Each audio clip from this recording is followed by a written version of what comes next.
Hello everyone, एक बार फिर आपका स्वागत है एग्रीकल्चर विजन के यूट्यूब चैनल पर। मैं संदीप बेनीवाल। आज अपने बात करेंगे 76 से लेकर 150 तक के इम्पोर्टेंट क्वेश्चनों की।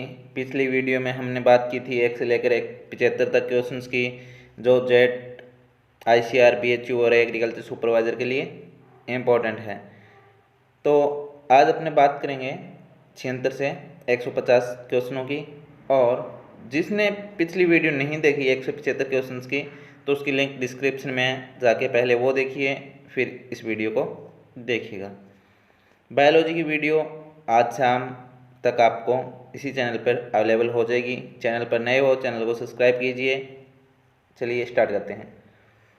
फर्स्ट क्वेश्चन अपना 76 नंबर, भैंस के दूध में औसतन वसा का प्रतिशत कितना होता है? तो भैंस के दूध में 7.4% फैट पाई जाती है। भैंस के दूध में 7.4% फैट पाई जाती है।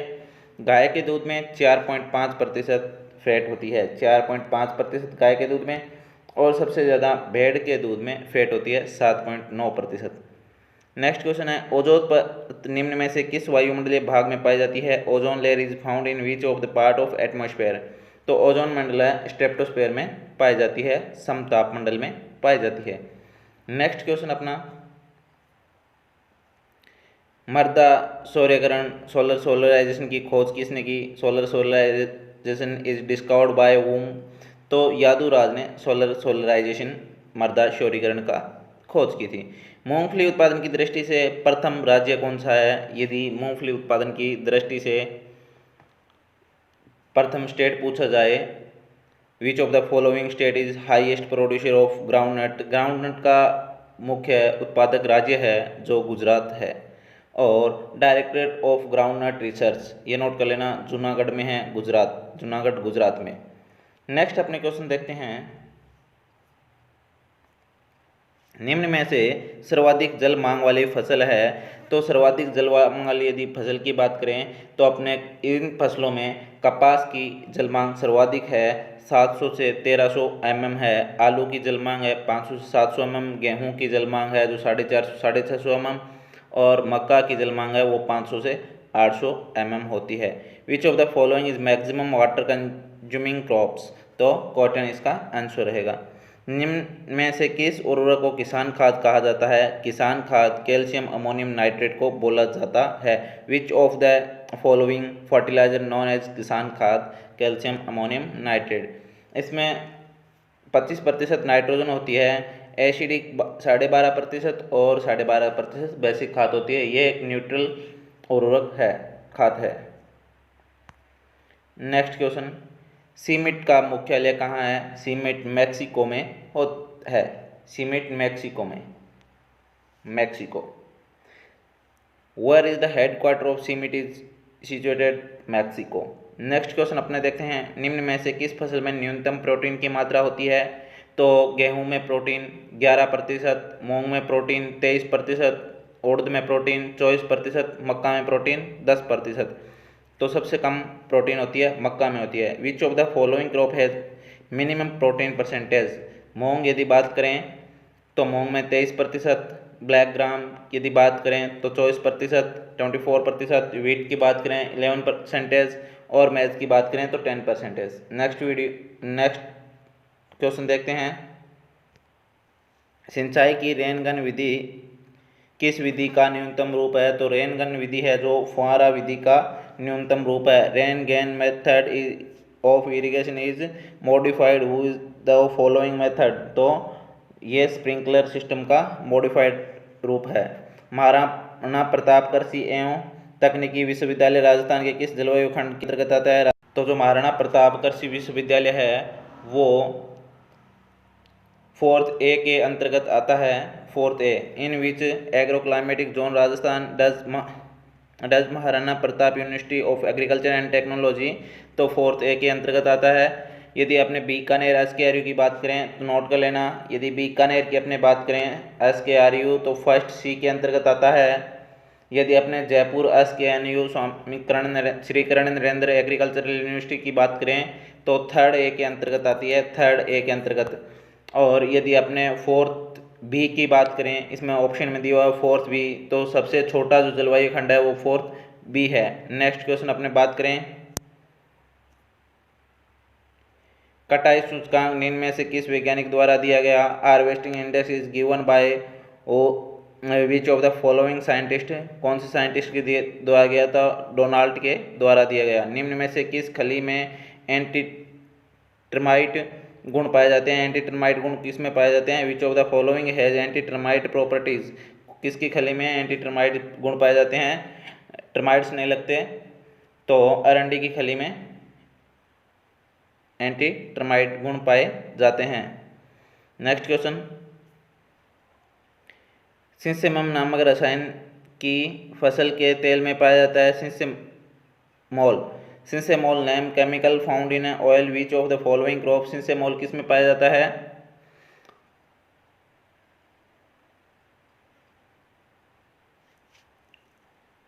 तो देखिए तिल का नाम है जो सिंसेमम इंडिकम है, तो इसी के नाम पर इसमें सिंसेमोल केमिकल पाया जाता है, तिल में पाया जाता है। यदि अपने अलसी की बात करें, अलसी में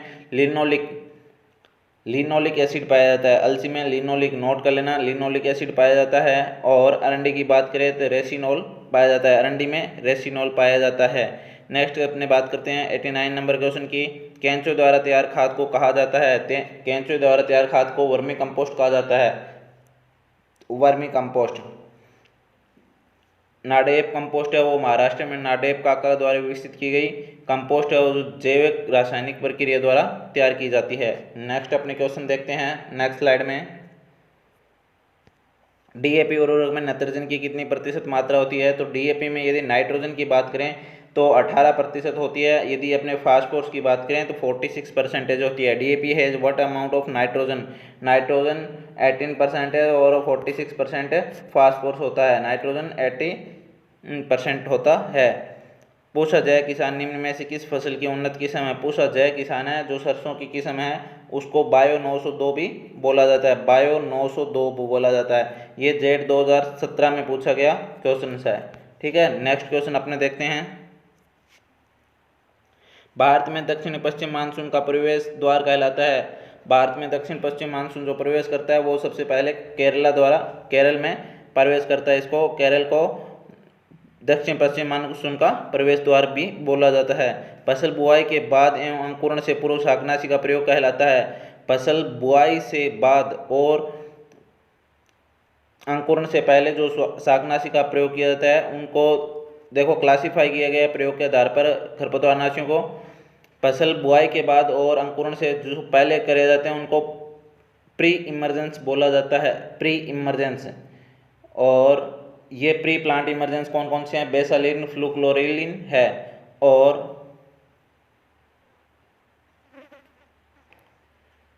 पोस्ट इमरजेंस कौन से होते हैं? जो बुआई के बाद और अंकुरण के बाद प्रयोग किए जाते हैं, जैसे 2,4-D प्रोटीरोन है उनको पोस्ट इमरजेंस बोला जाता है। तो प्री इमरजेंस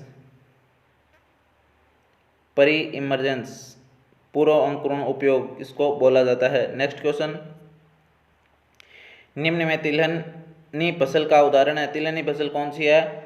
अलसी, कुसुम और सूरजमुखी। उपरोक्त सभी तिलहनी फसल कौन सी है? तो अलसी, कुसुम और सूरजमुखी तीनों तिलहनी फसल है, तो उपरोक्त सभी इसका आंसर रहेगा। मक्का में पत्तियों के किनारों का बैंगनी होना किस पोषक तत्व की कमी का होता है? In maize the purple discoloured of the leaves is due to deficiency of nutrient. कौन से न्यूट्रिएंट की वजह के कारण पर्पल कलर हो जाता है? तो फास्फोरस की वजह के कारण पर्पल कलर होता है। ये भी जेड 2017 में पूछा गया क्वेश्चन है। नेक्स्ट क्वेश्चन अपने देखते हैं, शुष्क क्षेत्र वाले क्षेत्रों में वार्षिक वर्षा कितनी होती है? Amount of rainfall occur dry farming में जो वार्षिक वर्षा होती है वो 750 mm से कम होती है। नेक्स्ट क्वेश्चन अपने देखते हैं, और ड्राई लैंड फार्मिंग में यदि अपने बात करें तो 750 से 1150 mm ये होता है ड्राई लैंड फार्मिंग। और रेनफेड फार्मिंग 1150 mm से अधिक रेनफेड फार्मिंग होती है, नोट कर लेना। नेक्स्ट क्वेश्चन 97, मृदा उर्वरकता को प्रभावित करने वाला उत्पाद कौन सा है? मृदा उर्वरकता को मौसम की प्रतिकूल दशाएं वो प्रभावित करती है। नेक्स्ट क्वेश्चन, निम्न में से मृदा और उत्पादकता को प्रभावित करने वाला, मृदा उत्पादकता को कौन सा तत्व प्रभावित करता है? तो यातायात सुविधा मृदा उत्पादकता को प्रभावित करती है, मृदा उर्वरकता प्रभावित करती है, उत्पाद की मांग भी प्रभावित करती है, यानी कि उपरोक्त सभी इसको प्रभावित करते हैं। Which of the following factors affecting soil productivity और transport faculty, soil fertility, demand of product सभी प्रभावित करते हैं। ऑल ऑफ दीज होगा। शून्य भूपरिष्करण के जनक कौन है? शून्य भूपरिष्करण के जनक की यदि बात करें तो अपने जीबी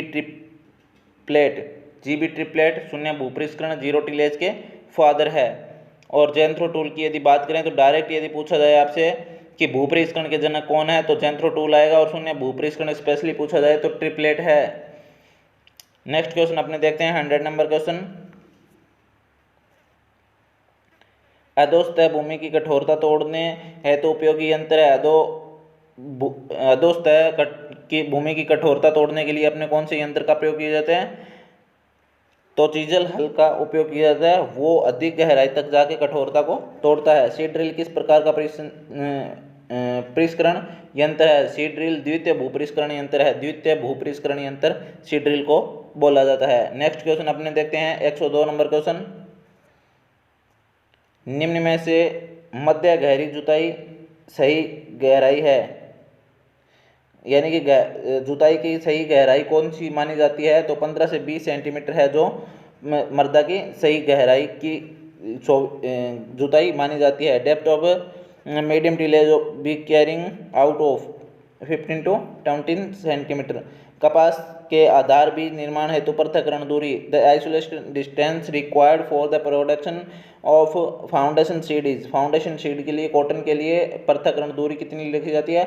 आधार बीज के लिए 50 सेंटीमीटर रखी जाती है, और प्रमाणित बीज सर्टिफाइड की सीड के लिए 30 मीटर रखी जाती है। तो आपने पूछा है फाउंडेशन सीड, तो आधार बीज में 50 मीटर रखी जाती है। यदि आपने सर्टिफाइड सीड की पूछा जाए तो 30 मीटर होगा, तो इसका उत्तर 50 मीटर सही है। Next question. निम्न में से सर्वाधिक उपयोगी फसल चक्र की यदि अपने बात करें तो उसमें फसल चक्र में एक, जिसमें सबसे इम्पोर्टेंट फसल चक्र में क्या होता है कि फसल चक्र में कम से कम एक दलहनी क्रॉप होनी चाहिए। तो इसमें एक में ही दिया हुआ है मूंग और गेहूं, ये सबसे उपयुक्त फसल चक्र है, क्योंकि जैसे नाइट्रोजन कंजप्शन होगा सॉइल द्वारा, प्लांट्स द्वारा सॉइल से, तो जो दलहनी फसल है वो नाइट्रिफिकेशन के द्वारा वो पूर्ति कर देगी।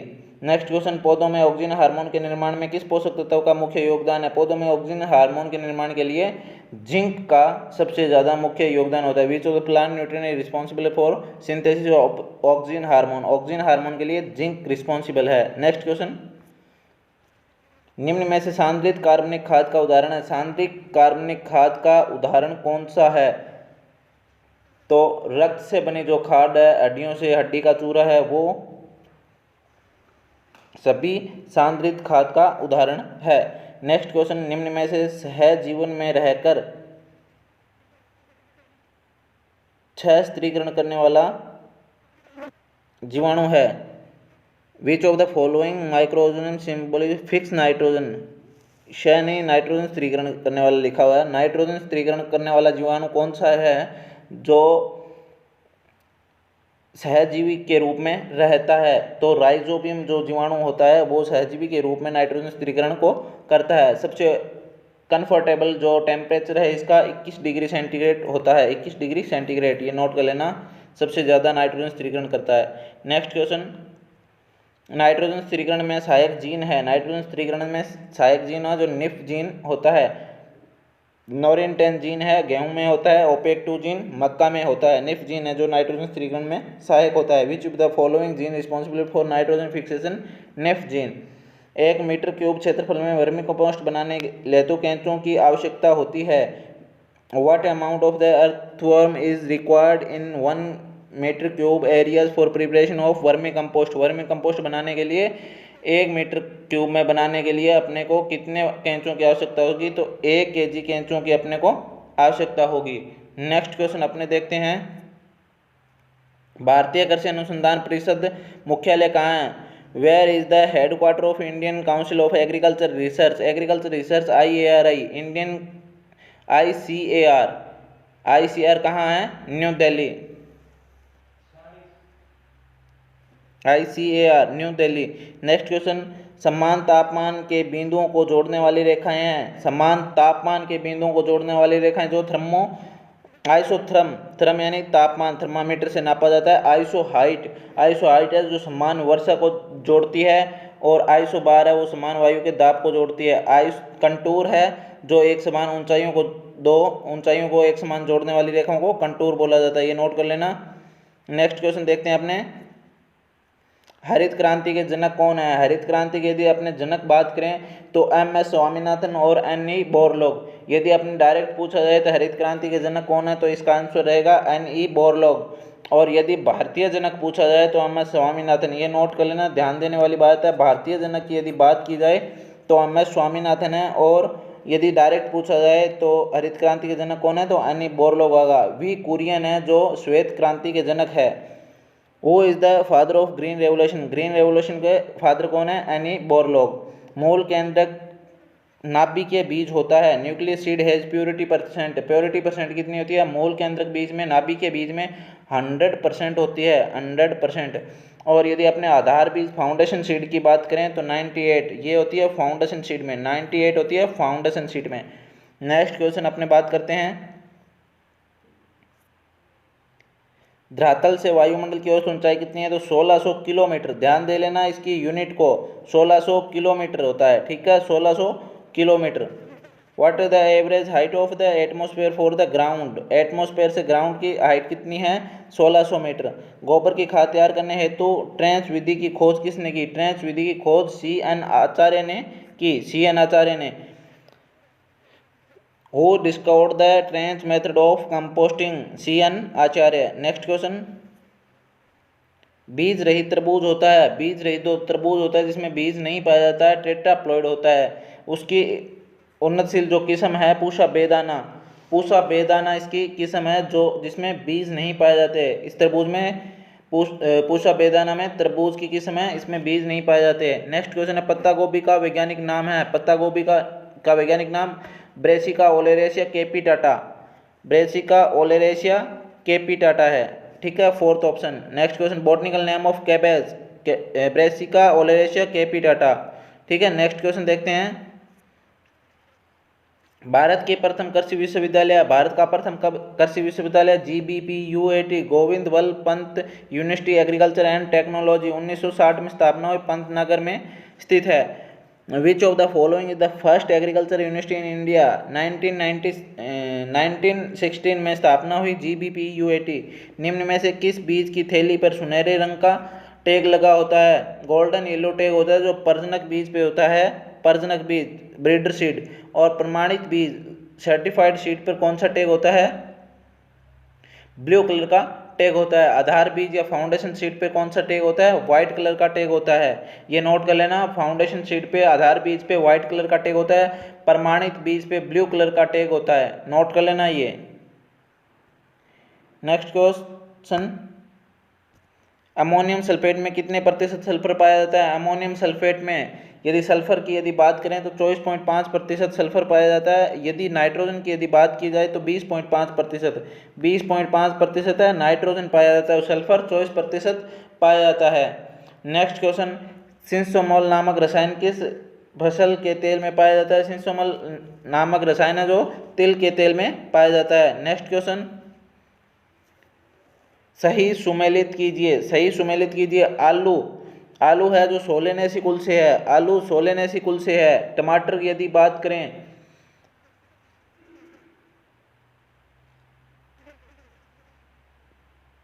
पी मटर की यदि बात करें तो लेग्यूमिनेसी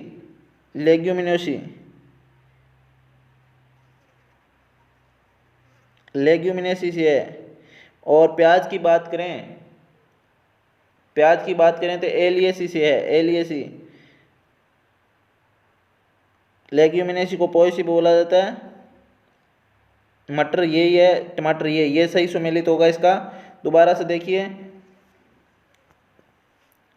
मटर पोएसी टमाटर एपोसाइनेसी, ठीक है, इसका ये राइट आंसर होगा। नेक्स्ट क्वेश्चन, वायुमंडल की सबसे निचली परत कहलाती है, वायुमंडल की सबसे निचली परत होती है वो ट्रोपोस्फेयर कहलाती है, ट्रोपोस्फेयर। इसकी हाइट 8 से 18 किलोमीटर तक होती है, कई बुक्स में 0 से 18 किलोमीटर भी लिखा होता है। तो धरातल से लेकर कुल मिला के 18 किलोमीटर तक इसकी ट्रोपोस्फेयर की हाइट होती है, फिर मेसोस्फेयर, फिर स्टेप्टोस्फेयर और फिर आयनोस्फेयर होता है। नेक्स्ट क्वेश्चन देखते हैं अपने, मध्यम अवधि मौसम पूर्वानुमान। मध्यम अवधि मौसम पूर्वानुमान है जो कितने दिन के लिए लगाया जाता है? मध्यम अवधि मौसम पूर्वानुमान 3 से 7 दिन के लिए नहीं, 3 से 10 दिन के लिए लगाया जाता है। कई बुक्स में 3 से 7 भी लिखा हुआ, बट जब ये ICR में प्रश्न पूछा गया था तो इसका आंसर 3 से 7 दिन बताया गया है। अपने इसमें मौसम पूर्वानुमान है जो 3 टाइप से लगाया जाता है, कम अल्प अवधि मौसम पूर्वानुमान, मध्यम अवधि मौसम पूर्वानुमान और दीर्घ अवधि मौसम पूर्वानुमान। अल्प अवधि जो मौसम पूर्वानुमान है वो 24 घंटे के लिए लगाया जाता है। मध्यम अवधि मौसम पूर्वानुमान 3 से 10 दिन के लिए लगाया जाता है। दीर्घ अवधि मौसम पूर्वानुमान होता है जो 10 दिनों से अधिक समय के लिए लगाया जाता है। निम्न में से निष्प्रभावी पौधा है, तो कपास निष्प्रभावी पौधा है, डे न्यूट्रल प्लांट है। नेक्स्ट क्वेश्चन अपने देखते हैं, निम्न में से हरी खाद को मृदा में पलटने हेतु उपयोगी हल कौन सा है? तो उपयोगी हल है MB प्लाऊ। MB हल है जो उपयोगी हल है मृदा में पलटने के लिए हरी खाद को। किस पादप में तने व जड़ों द्वारा वायुमंडलीय नाइट्रोजन का स्थिरीकरण किया जाता है? कौन सा पादप है जिसके द्वारा वायुमंडलीय नाइट्रोजन को स्थिरीकरण किया जाता है? तने व दोनों के द्वारा, ढेंचा के द्वारा।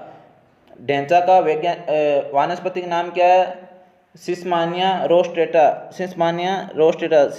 रोस्टेटा, ये ढेंचा का वैज्ञानिक नाम है। इसके द्वारा वायुमंडलीय नाइट्रोजन को तने और जड़ों के द्वारा, दोनों के द्वारा नाइट्रोजन स्थिरीकरण किया जाता है। नेक्स्ट क्वेश्चन, निम्न उर्वरकों में से निम्न विश्लेषण उर्वरक कौन सा है? निम्न विश्लेषण उर्वरक है SSP, क्योंकि इसमें तीन जो कंटेंट पाए जाते हैं।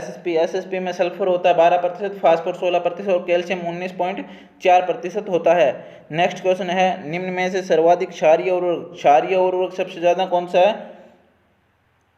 NaNO3,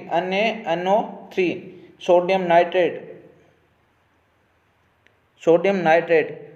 नेक्स्ट क्वेश्चन अपने, ये ऐसे लिखा हुआ है क्वेश्चन, उल्टा लिखा हुआ है इंग्लिश और हिंदी में, थोड़ा सा ध्यान दे लेना। नेक्स्ट क्वेश्चन देखते हैं,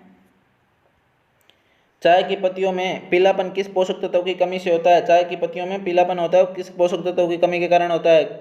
विच yellowing of the tea leaves is due to deficiency of which nutrient, कौन से न्यूट्रिएंट के कारण होता है चाय में पीलापन? सल्फर की कमी के कारण होता है। नेक्स्ट क्वेश्चन, वर्मी कंपोस्ट में कितना प्रतिशत नाइट्रोजन होता है? वर्मी कंपोस्ट जो बनाया जाता है उसमें नाइट्रोजन का प्रतिशत कितना होता है?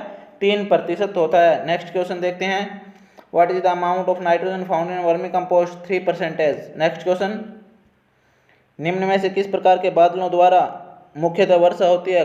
बादलों को, कौन से बादलों के द्वारा वर्षा होती है? वर्षा वाले बादलों को निम्नोस्ट्रेटस कहा जाता है, वर्षा वाले बादलों को निम्नोस्ट्रेटस कहा जाता है। और नेफ्रोलॉजी बादलों का अध्ययन कहलाता है, बादलों का अध्ययन को नेफ्रोलॉजी कहते हैं। Which of the following clouds is mostly responsible for rainfall? Nimbostratus. और study of the clouds, nephrology, ठीक है। नेक्स्ट क्वेश्चन अपने देखते हैं, एक स्थान पर लगाई जाने वाली वह फसलें जिनके बीच कोई प्रतिस्पर्धा नहीं होती है वे कहलाती है, इन फसलों को क्या कहते हैं? समांतर फसलें। नेक्स्ट क्वेश्चन,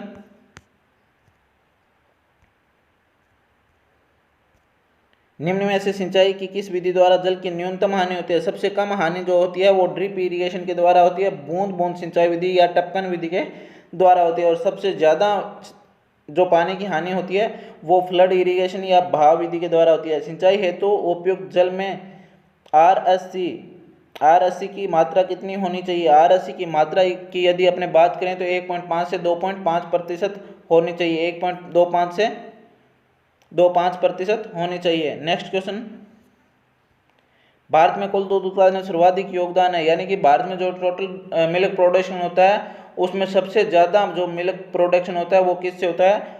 भैंसों से होता है। Which animal contributes maximum of the milk production of India? Buffaloes. Next question, दूध में पाए जाने वाले प्रोटीन को क्या कहते हैं? दूध में पाए जाने प्रोटीन को कैसीन प्रोटीन कहा जाता है। ग्लूटीन प्रोटीन होती है वो गेहूं में होती है। नेक्स्ट क्वेश्चन होता है protein found is milk is called casein, और ग्लूटेन प्रोटीन व्हीट में होती है व्हीट। नेक्स्ट क्वेश्चन देखते हैं दुग्ध वसा का मुख्य यौगिक है, दुग्ध वसा का मुख्य यौगिक कौन सा है? ट्राइग्लिसराइड, ट्राइग्लिसराइड दुग्ध वसा का मुख्य यौगिक है। मछली जैसी गंध घी में कब आने लग जाती है? मछली जैसी घी में गंध कब आने लग जाती है? घी को जब अधिक अपने गर्म कर लेते हैं उस टाइम उसमें मछली जैसी गंध आने लग जाती है। इसमें ऑप्शन देखते हैं घी को गर्म कर देते हैं तो, घी को अधिक गर्म कर देते हैं तो, ठीक है।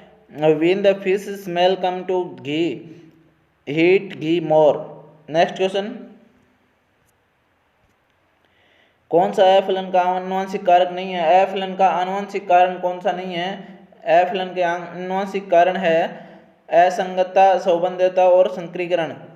सौबंध्यता और संक्रीकरण, असंगतता नहीं है तो कौन सा है? विषमवर्ती का तो नहीं है, ठीक है। यदि है का पूछा जाए आनुवंशिक कारक कौन कौन से हैं तो ये तीनों आनुवंशिक कारक है जिसके कारण एफलन होता है। फूल गोभी की मध्य समय में पकने वाली किस्म कौन सी है? फूल गोभी की मध्यम समय में पकने वाली इम्प्रूव्ड जापानीज किस्म है जो मध्य समय में पकने वाली किस्म है। नेक्स्ट क्वेश्चन आम एकांतर फलन की समस्या से बचने के तो किस रसायन का प्रयोग किया जाता है? एकांतर फलन जो एक वर्ष फल देता है और एक वर्ष फल नहीं देता है उसको बचने के लिए किसका प्रयोग किया जाता है? पेक्लोब्यूट्राजोल का प्रयोग किया जाता है। इसको लिए पेक्लोब्यूट्राजोल का प्रयोग किया जाता है। वेहिप्टेल वह ब्राउनिंग किसकी दैहिक विकार है? वेहिप्टेल और ब्राउनिंग किसकी दैहिक विकार है? काय के विकार है? वो फूल गोभी के। Whiptail and browning are disorder of cauliflower के, ठीक है। नेक्स्ट क्वेश्चन सहोदर संगम सिप मैटिंग क्रिया किससे संबंधित है? Sib mating is the breeding method of practised in किसमें होती है जो सहोदर संगम क्रिया? पपीते में। नेक्स्ट क्वेश्चन लेडी फिंगर व गोल्ड फिंगर की किस्म है। लेडी फिंगर और गोल्ड फिंगर किसकी किस्म है? केले की किस्म है, केला। लेडी फिंगर भिंडी को बोला जाता है पर ध्यान रखना लेडी फिंगर व गोल्ड फिंगर जो किस्म है वो केले की है। नेक्स्ट क्वेश्चन अपने देखते हैं अमरूद की लाल गुद्दा वाली किस्म कौन सी है? जिससे लाल गुद्दा प्राप्त होता है वो किस्म कौन सी अमरूद की? तो ललित किस्म से लाल गुद्दा प्राप्त होता है। अंगूर में प्रूनिंग कब करनी चाहिए? दिसंबर से जनवरी में अंगूर में प्रूनिंग करने से फ्रूटिंग अच्छी होती है। नेक्स्ट क्वेश्चन खजूर के बगीचे में नर व मादा का अनुपात होना चाहिए। नर व मादा का अनुपात, इसमें नर व मादा का अनुपात होता है वो 1:10 होता है। एक पौधा नर का होना चाहिए और 10 प्लांट्स मादा फीमेल्स के होने चाहिए। नेक्स्ट क्वेश्चन है पूसा नन्ना किसकी किस्म है? पूसा नन्ना है वो किचन गार्डनिंग के लिए पपीते की उपयुक्त किस्म है, उत्परिवर्ती किस्म है, बोनी किस्म है। नेक्स्ट क्वेश्चन देखते हैं बेंडिंग शाखाओं का झुकना संबंध है। शाखाओं का झुकना किससे संबंधित है? अमरूद में ये क्रिया होती है, ये क्रिया अमरूद में होती है। तो यहाँ तक पहुँचे हो तो मैं आशा करता हूँ आपको वीडियो अच्छी लगी। यदि वीडियो अच्छी लगी तो लाइक कीजिए, अपने दोस्तों के साथ शेयर कीजिए, चैनल पर नए हो तो चैनल को सब्सक्राइब कीजिए। Thank you, all the best for your exam.